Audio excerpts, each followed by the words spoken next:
Apa sih kesehatan reproduksi itu? Kesehatan reproduksi merupakan suatu keadaan sejahtera fisik, mental, dan sosial yang baik.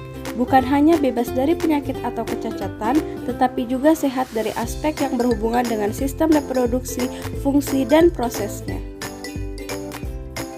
Pernahkah teman-teman merasa bingung mengapa pada alat kelamin wanita bisa mengeluarkan darah? Lalu bagaimanakah proses terjadinya hal tersebut? Yuk simak penjelasan berikut proses dan siklus menstruasi. Apa itu menstruasi? Menstruasi atau haid merupakan pendarahan yang terjadi akibat luruhnya dinding sebelah dalam rahim atau endometrium.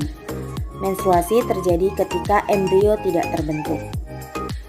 Yuk kenali dulu bagaimana sih haid bisa terjadi.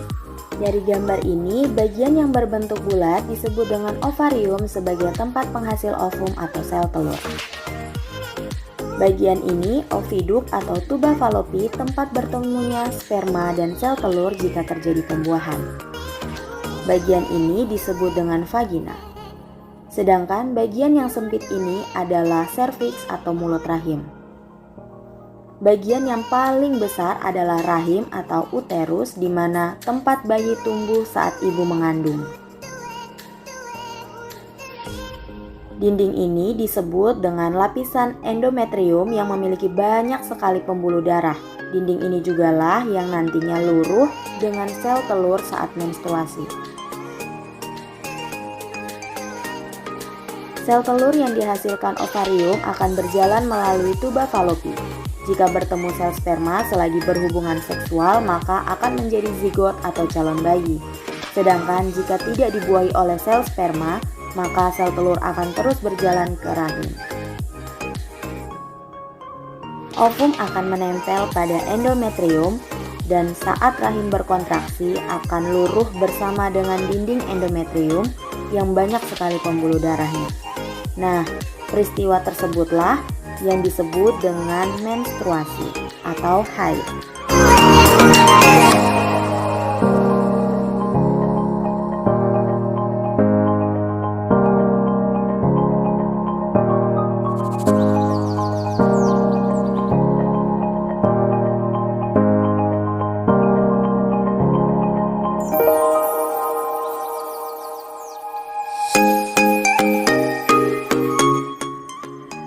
Siklus rata-rata menstruasi terjadi sekitar 21 sampai dengan 30 hari.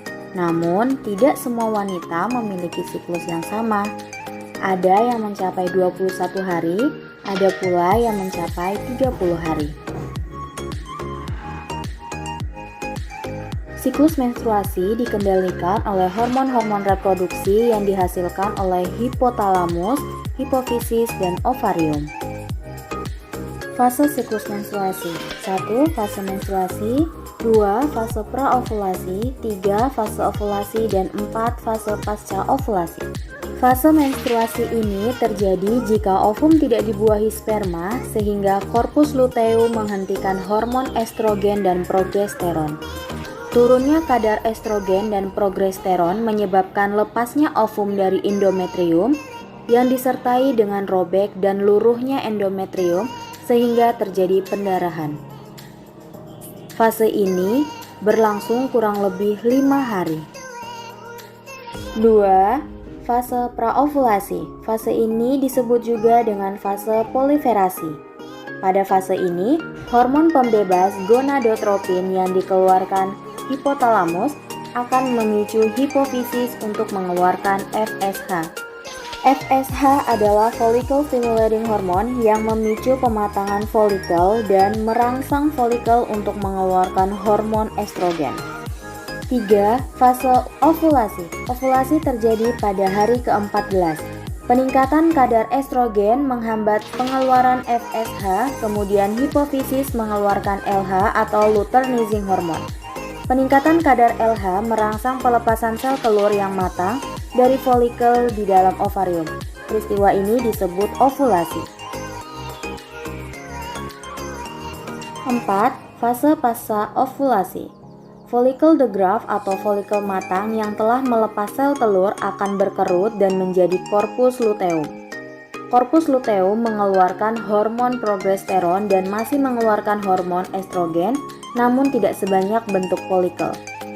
Jika tidak terjadi perubahan, corpus luteum akan berubah menjadi corpus albican yang hanya sedikit mengeluarkan hormon, sehingga kadar progesteron dan estrogen menjadi rendah.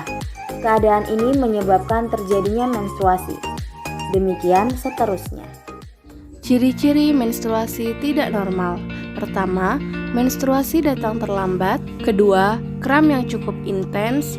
Ketiga, perdarahan di antara periode menstruasi. Keempat, diare atau muntah saat haid. Kelima, perdarahan yang berat. Dan yang terakhir, menstruasi yang terlalu pendek atau panjang yang tampak tidak normal.